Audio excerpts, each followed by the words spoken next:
Welcome to Solar for Resilience, a journey towards transformation. Today, we embark on a groundbreaking project in Odisha, poised to transform the lives of women in Ganjam by championing solar-based enterprises.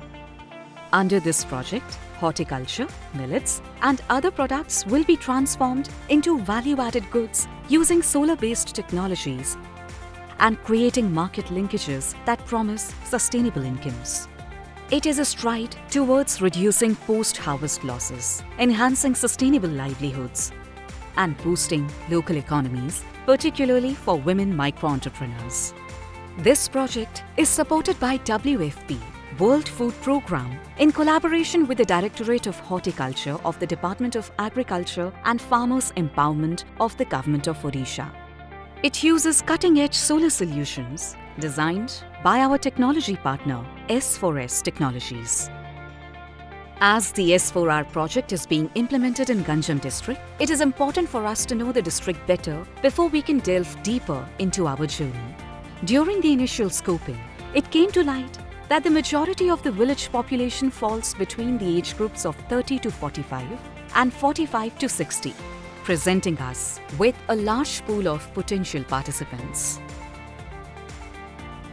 Almost all of these women have a bank account, and a substantial majority of them contribute to household income.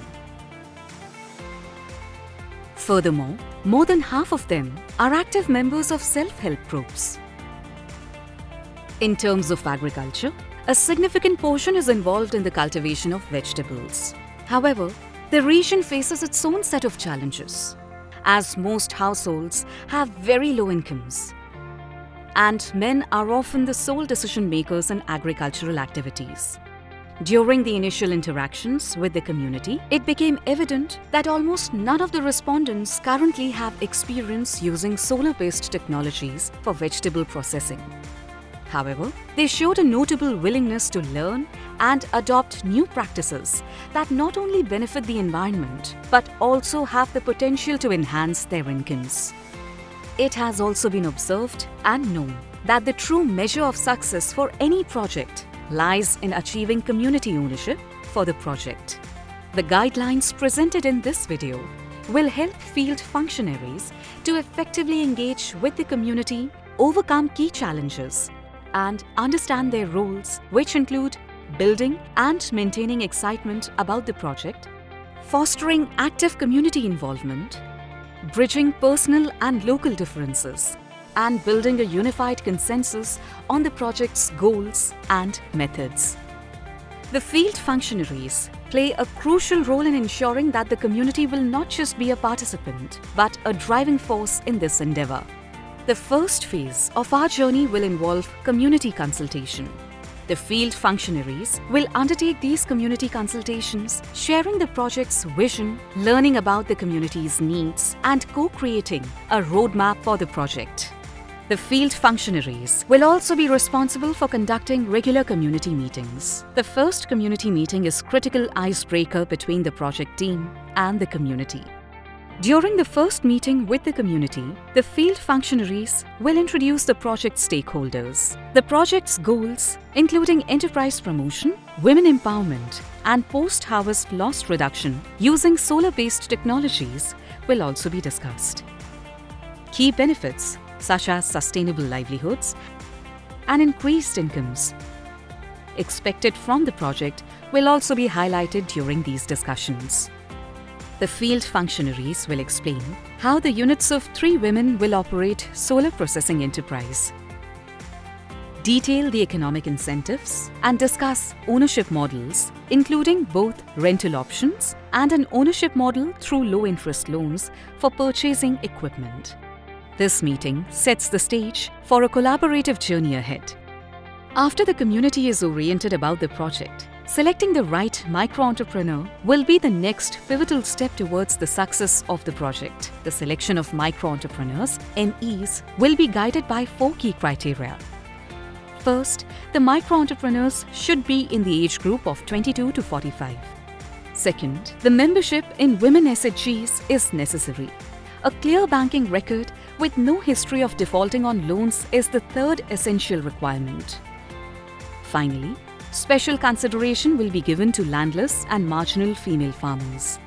Most importantly, women who fulfill the criteria and are eager to participate and aspire to improve their own and their family's quality of life will be selected for the project as micro-entrepreneurs. Site selection for the installation is the next crucial step in the project implementation after the identification and selection of micro-entrepreneurs.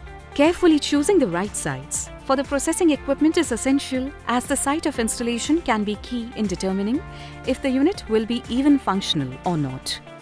Sites must provide adequate space, reliable water connectivity, electricity connection, and sufficient storage capacities. These criteria ensure that the chosen sites are well equipped to support the processing chain efficiently. Once the participant and site selection are complete, the selected micro-entrepreneurs will embark on an empowering journey. Comprehensive training in solar technology will be provided, focusing not just on technical skills but also on sparking innovation, financial record keeping, and confidence boosting. This will prepare them to revolutionize their farming and processing practices through solar technology. A critical part of the engagement is clear and concise communication. The project field functionaries will regularly engage with diverse community members to ensure our messages are clear and effective. This will help refine our strategies and help avoid misinterpretations. The implementation phase of the project will see our plans materialize with the community and field functionaries working closely to define and share responsibilities, ensuring everyone is prepared to contribute effectively. For installing our machines, we'll share clear communication with micro-entrepreneurs about site requirements and set a date for final site selection. The field functionaries will play a key role in this process. Once the units are installed, the micro-entrepreneurs would be provided with raw materials for processing.